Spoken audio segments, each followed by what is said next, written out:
Teka, paano natin mag-introduce? Sige, sir. Okay. Ikaw muna. Ako mag-introduce sa'yo. Baguhin natin. Okay na? Okay, so... nako, ma'am. Sige, ma'am. Ako nga nag-intro. No? Sir, ayoko.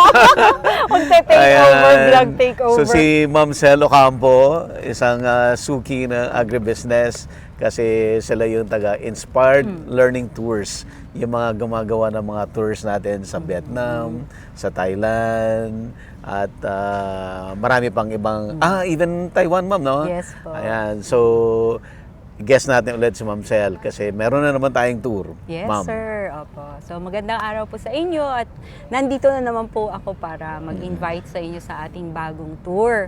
Babalik tayo ng Vietnam. Vietnam Sir ulit. Buddy. Okay. Opo. Pero this time, pupunta po tayong Mekong Delta ng Vietnam. Ayan. So, ang topic po natin ay Vietnam Rice and Fruit Orchard Tour. Sa June 4 to 8. Ayan.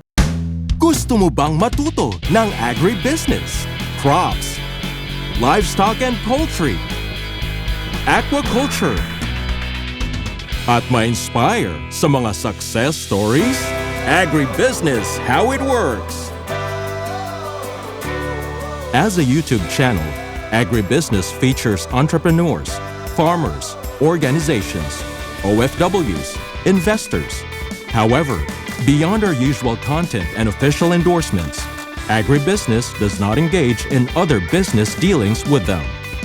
While our viewers and featured individuals and entities may choose to pursue business deals with each other on their own, we encourage them to be cautious in doing so. Parang 2-in-1 to, ma'am. Yes, sir. Opo. Kasi rice and orchard. Yes po. Kasi yung time po na yun, from May to June, yun po yung parang pinakamagandang time magpunta sa Mekong Delta para, kasi ito harvest season ng rice sa Vietnam during this time. At the same time, harvest season din po ng mga fruit orchards along the Mekong Delta River. Parang sabay. Sabay po yun. Yung rice farming kasi, yung kung ano yung pinakamainit na time of the year, yun yung pinakamaganda yung harvest. Opo, yun po. So talagang tiniming po namin yun. Starting from May hanggang June, a little of July, kaya lang medyo may ulan na po yung July. So ito po yung best time na magpunta. Ang Mekong Delta pala, ma'am, ay iba-ibang provinces Opo, yan. mahaba po yung sakop ng Mekong. Napaka-importante po ng Mekong Delta for Vietnam for so many reasons. Ang number one po na nagbe-benefit na industry sa Mekong Delta ay agriculture ng Vietnam. So, along the Mekong Delta banks, yung mga gilid po ng Mekong Delta, dyan po natin makikita yung maraming taniman. So, kasama na po dito yung taniman ng palay. So, ang tawag po nila dito sa Mekong Delta ay the Rice Bowl of Vietnam. So, dito po, makikita po natin dito, sisilipin po natin yung mismong farm ng mga Vietnamese.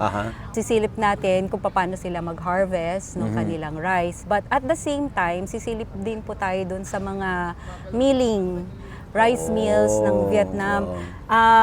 Nung nag-ocular kami doon, Sir Buddy, nakakagulat kasi nga talagang parang from yung bigas po nila dumadating doon sa mga rice mills ng naka-barge using the Mekong Delta. Kasi isa pang use ng Mekong Delta ay transportation. Opo. So dadating yung barge doon, nandun po yung mga palay ng mga farmers. Tapos hinihigop na lang po siya ng machine. Dire-diretso na po yun. In 8 to 12 hours, lalabas po yung bigas na. So yung pati yung drying. Hindi nakasako-sako sa barge, andun lahat yung grains. Nandun po. Lalabas na lang yung grains na isasako na nila, na dried na, nalinis na. Na bigas na. Bigas na po siya. Wow. At 70% po nun, yun yung pumupunta sa Pilipinas. Opo. Yun po kasing, ayun nga po, yung na-mention nyo, yung rice farming ng Vietnam, malaking factor talaga yung Mekong. Yung location niya po. Delta, yung river. Kasi may steady supply ng water. Sabi nga nila, sa Philippines, in terms of yung production per hectare, hindi naman nagkakalayo. It just so happen na sobrang luwang Opo. talaga ng taniman sa Vietnam kumpara sa Pilipinas. Yes, sir. Tsaka ang isa pang advantage nila, sir, wala silang bagyo dito Walang sa bagyo. area na to. So, nakaka 3 cycles po sila. Oo, 3 cropping Oo, cycles. 3 croppings po sila doon. Ayun. Isa pa po, sir, tungkol sa bigas, aside from yung makita natin kung paano sila yung regular na harvest, na paano nila ginagawa yun, sisilipin po din natin yung mga new technologies na ginagawa nila sa bigas. Ang number one na interested po kami ay yung tinatawag nilang floating rice sa Vietnam. Floating rice. Floating rice. Ito po yung variety na humahaba. Yeah, pag mataas ang tubig. Pag tumataas po yung tubig, humahaba lang humahaba siya. rin siya. So, hindi po siya namamatay. Pero gusto niya yun, yung variety na to, gusto niya yun. So, humahaba lang siya, pero tuloy-tuloy yung growth niya. Ito rin po yung variety ng bigas na nilalagyan ng isda. Yung palayan. Rice fish culture. Opo. Yun yung masisilip natin. So makikita natin Makikita rice po fish natin culture. yun. Opo. Ano pong mga isda linalagay nila? Ay, yun ang hindi ko pa, sir, alam. Yun ang yun ang makikita natin. Opo, normally mahilig din po sila sa tilapia, sa gurami. Mahilig din po sila Masarap sa ang ganun. gurami. Favorite. Opo. Tapos iba pang new technologies about rice farming. Kasama po natin yung isang leading, parang yung counterpart po ng IRI Nila. na nasa Vietnam. Makakasama po natin to update Parang yung us. Vietnam Research Institute Yes nila. po, Parang opo. field rice sa Yes atin. po. Wala tayong taga-IRI na kasama. Hopefully, may makasama po tayong isa. Kasi may research station din pala ang IRI doon. As in from- Bawat Southeast Asian countries po yata meron silang gano'n. Although yung main nasa atin. Nasa atin. Okay. Yun, maganda yan kasi yung ang trend ngayon ng ginagawa ng IRI in terms of breeding, yung per location, Ganun ano yung po. need. Yes. So, kung highland, magbe-breed sila ng pang highland. Pag yung area masyadong maraming peste, magbe-breed sila ng resistant doon sa peste. Kung bahain, magbe-breed sila ng pang-bahain. Yan. Ang ganda, no? Ang galing din nila. Ang so galing. nga po. Ang galing nila. Okay, ma'am. So, aside from rice, ano po ang makikita natin? Yung second part naman po ay yung fruit orchard. Yan ang masaya yan. Para excited ka din, Sir Roddy, no? This time, yung variety naman nila ng durian. Durian. Yung pupuntahan natin. Ano pong variety ng durian nila? Meron po silang tinatawag na RI6 at saka montong. Montong. Yun po ang popular sa Yung kanila. popular sa kanila. Opo. Kasi right now, parang nakikipag-compete po ang Vietnam talaga sa Thailand, Sa Thailand. when it comes to production ng durian. Natatawa ko, naalala ko yung yung Thailand. Agawan sa durian. Walang mayaman-mayaman dito. Tinatarget niyo yung mahal no, sir? Para matikman natin. Pero Nakakatawa yun yung mga participant from Mindanao, inaabangan talaga yung Musangking, di ba? Mag-isa yun, nakatutok sila lahat. Lahat ng Taga-Luzon, doon sa madami. Yun po, kaya maganda rin na bisitahin natin yung kanilang durian plantation. Pero katulad po ng Thailand at saka dito sa atin sa Davao, pagka po may durian, meron din silang longgan, mangustin, rambutan. So makikita din po natin Lahat yun yan. sa farm. At yung isang excited kami, sir, yung jackfruit. Jackfruit. Yan. Ito yung red jackfruit, Opo, ma'am. opo. Kasi kilala natin yung Vietnam na sa kanila parang napakalaki ng role ng jackfruit sa culture nila, kaya meron silang yung dried jackfruit. Tapos lumaki na talaga yung industry. So gusto rin nating masilip paano nila ginagawa yun. Naalala ko yung jackfruit na yan. Yung sinasabi mo na market, yung Yung Eviart po. hindi yung market doon sa Ho Chi Minh, yung market. Yung Bentan.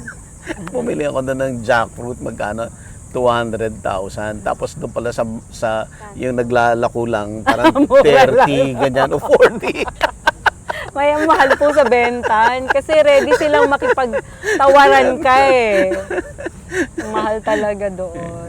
Anyway, so jackfruit, ang sarap ng jackfruit nila, in fairness, yung red jackfruit. Opo. Sobrang masarap. Oh. Yun, gusto nating silipin yun. Sisilipin din natin yung growing mango production nila doon. Yan, oh. Nandun din yun sa Mekong, along Mekong din yun. So, masarap na yung mango nila nung huli nung nagpunta kami doon.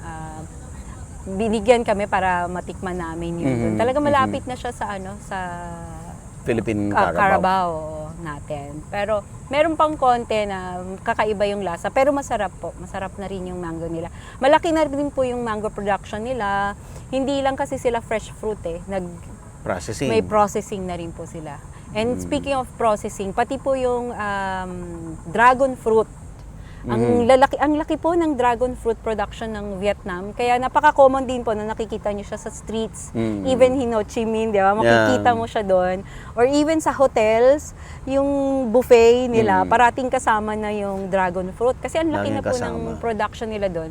But for this one po, ang tinututukan namin, ang gusto naming matutukan for dragon fruit is the harvest and post-harvest techniques na ginagawa nila. So, hindi lang yung pagtatanim, pero yung after that. Kasi sa Pilipinas, sir, growing yung farming, nagiging popular yung dragon fruit farming sa Pilipinas. So, gusto rin natin matignan kung anong ginagawa nila. Kasi nung nagpunta kami sa Taiwan, sir, nakita namin, maliit lang siya na dragon fruit farm, pero napaprocess niya yung dragon fruit into tea.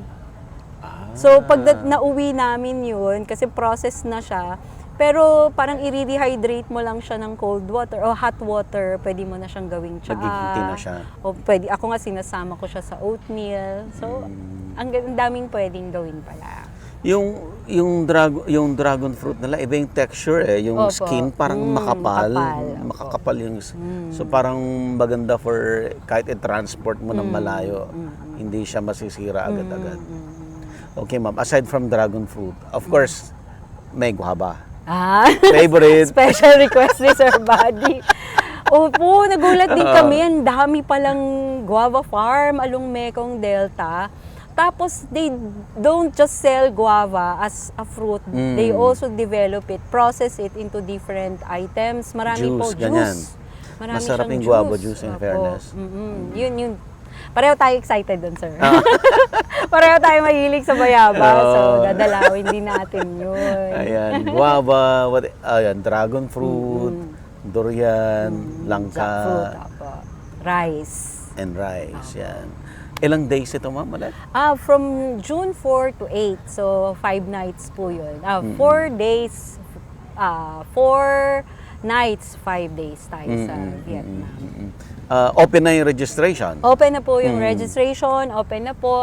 Just send us a message sa Inspired Learning Tours Facebook page. Yun po yung pinakamabilis. Mabilis. Ayaw mo na sa number. Pwede naman po. Pwede naman po, kaya lang pagka nag-message po kayo sa Inspired Learning Tours, buong team po kasi yung nakatutok sa kanila. Mabilis. Oo. So marami tayong mga alumni na opo, darating, mga ma'am. marami Mga na po dating silang from the previous yes, tours. sir. Opo. Marami na pong nagsabi na sasama at yung iba po naka-register na din. Okay, so aside from rice and orchard, ano pa, ma'am? Meron din ba tayong mga cottage industries na makikita? May siningit po kami, Sir Buddy, na hindi naman prutas o hindi bigas. Pero yung nakita kasi nung nagpunta po kami sa Mekong Delta, napansin namin, katulad din dito sa Pilipinas, ang daming hyacinth. So, meron pong isang business person doon, businessman doon sa area sa Mekong, na naisipan niya mag-start ng negosyo.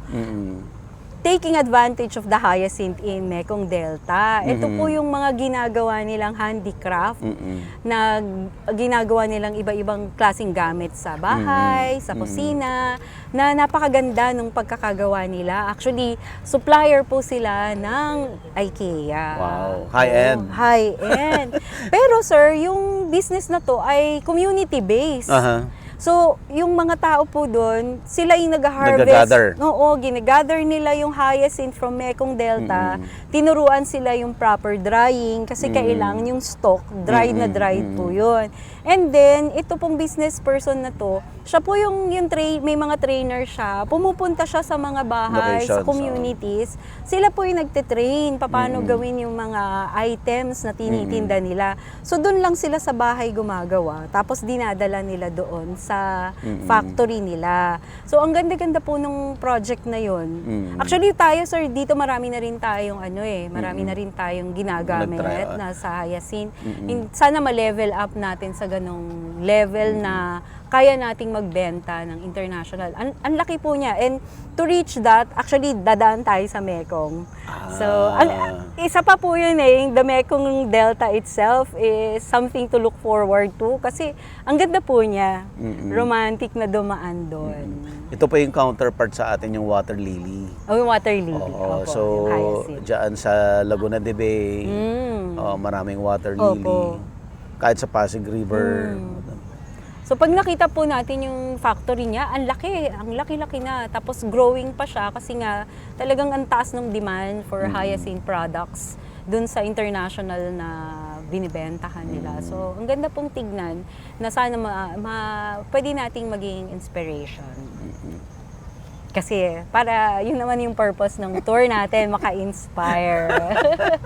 Tapos syempre, Sir Buddy, kasama palaging agritourism. Di na lang namin nilagay doon. Pero pag namili naman po kami ng mga farms, parating yung mga farms na merong aspect of agritourism, para makita din natin, halimbawa, may mango farm ka, paano mo pwedeng gawin yan na may aspect ng agritourism? Or meron kang durian farm, paano natin pwedeng gawin yun? So, May pa-fruit buffet ka ba, ay, ma'am? syempre po. Sa Vietnam lang Laging po. looking forward yan sa fruit buffet. Ang tawag lang nila doon ay fruit tasting. Upper buffet yun Oo, talaga. sir. Ganun din yun. Yun din ang ibig sabihin. Kaya re-ready tayo sa bayabas, sir. Dalawa pala yung aabangan mo. Oo, durian at bayabas. Pareho tayo. Yun, sana po makasama kayo. Ito po ang second tour ng ILT for this year. For this year. For this year. Yeah. At pang 9 na po namin sa Oo. for the last 3 years na ginagawa namin to. Sana po mag-message na po kayo sa amin or mag-text na kayo sa amin kasi isa po pagka fruit orchard tour po, isa po ito sa mabilis. Mapuno. Ang bilis. Lalo na sir, hindi pa natin nasabi sa kanila. Nakasama kayo. Kasama po ako sa tour na to. Magkita-kita po tayo. Oo, kasama po ulit si Sir Buddy and his team. Kasama po ang agribusiness, how it works sa tour na to. Kaya, agahan nyo po mag-register. Kasi baka mapuno na naman tayo agad. So, hopefully, maka-join po tayo. Napaka-famous po ng Vietnam ngayon for tourism. So, sobra, no? Opo, kaya i-take advantage na po natin itong tour na to. Makaka-ikot din naman po tayo ng Ho Chi Minh. May time tayo to do that. Aside from going to Mekong Delta, may chance din po tayo. Naglalagay na po kami. Naglalaan na po kami. Makapag-shopping na, ma'am. Oo. Kasi para makapag-shopping, makaikot sa... Kasi para saan pa bumiyahe, walang shopping, no? Masaya na si Sofia, may shopping. Pero hindi tayo sa hindi tayo sa bentahan pupunta. Yun, sana po maka-join kayo this tour. So June 4 po, June 4 to 8. Open na po ang registration, just send us a message. Ayan. Yung rate po natin, Sir Buddy, all-in na po yun. So, kasama na po dun yung airfare, accommodation, lahat ng meals, yung transportation, yung transfers around Vietnam, kasama na po dun entrance fees sa lahat ng sites na pupuntahan at yung seminar fee po and yung kit nila and certificate sa seminar. Kasama na rin po doon. So, for those who are already familiar with ILT, we call it Aral at Gala. Yes. So, hindi lang po tayo namamasyal, pero may kasama pong aral. So, we're going to have seminars, yung mga nabanggit po namin, yun yung mga topics natin sa magiging seminars natin. And after that, we're going to go around the sites. Siguro, sir, banggitin ko na din, minsan nagtataka sila paano nangyayari yung seminar kung may farm visits tayo. Nangyayari po doon, meron tayong parang isang major seminar day. Pero after that, yung ibang topics po ay ginagawa na natin kung saan On-site yung farm na Oo, bibisitahin. which is yung mga may-ari na ng mga farms, Yes, na mga nagdi-discuss. Yun na po yung nagdi-discuss kung sino yung parang manager or owner, sila po yung humaharap sa atin para magturo sa atin. It's saka knowing inspired learning tours, no, sobrang ang gaganda ng accommodation, comfortable doon sa travel, busog na busog. Busog Busog talaga. na busog ka. Bawal ang diet talaga. Hindi ka makapag-diet. Aral, gala at kain na At siguro kain. tawagin At of namin. course, every tour, laging may realization. Opo. Sobra. Talagang ang dami mo talaga matututunan. Tsaka masarap ang Vietnamese food, sir. Ay. Di ba? Yung the best pho and the best banh mi. Yeah. Hanapin natin. Until now, yung unang kinainan natin na pumunta tayo ng Ay, dalat. nag-sleeper bus tayo, no, sir? Yung paggising ng umaga, tas, ayan, sarap talaga ng pagkain. Kukumpletuhin natin yung iba-ibang banh mi. Kasi iba-iba pala siya, no? So, hanapin natin yun. So, sana po, ma-experience natin yun. Saka maganda yung nabubuong community, sir, Yeah. ng mga nagjo-join, nakakatuwa. Itong last natin sa Thailand, yung first livestock natin, Yeah. livestock and poultry, marami ding realization. So, excited po kami makamit pa ng mga bagong participants. Of course, we're very happy yung mga alumni ready palagi na mag-join. And lagi rin kayo nagsasama ng mga expert from the Ay, Philippines opo. para na i-connect ba? Yes po. Anong nangyayari doon? Anong nangyayari sa Philippines na nagkakaroon ng realization Opo. talaga? Tsaka importante po yun kasi nasasabi niya na kung ano yung applicable, ano yung hindi Yeah. applicable, na ito imposible yan, this one is possible. Yun, may kasama po tayo. Ayan. So, ano na po, mag-register na po kayo, sigurado hindi po kayo magsisisi. Salamat po. Kita-kita po tayo kasama natin ng Agribusiness How It Works team. Ma'am, again, yung date? June 4 to 8, Oo. 2025. Ayan. Mag-register na ho kaagad. Huwag nang hintayin maubos yung slots. At Para hindi wag magalit na. sa Oh, amin. wag nang hintayin. Kasi ganun lagi ang nangyayari. Opo, pagka fruit orchard po talagang nagkakaubusan tayo agad ng slots. Ayan. Ma'am Sel, thank you so much Thank po. you so much, Sir Buddy. Excited kaming makasama kayo ulit sa tour. And soon, magkakaroon pa tayo ulit ng another episode soon. Opo. No? Isasama pa natin ng ibang members Opo, ng Inspired Learning Tours para mas Ilo-launch natin. para mas in-depth yung yung conversation natin. Ma'am Sel, thank you. Thank you, Sir Buddy. Thank you. Agribusiness merch is now available on Shopee and Lazada. Agribusiness, how it works. Instruct, inspire, succeed.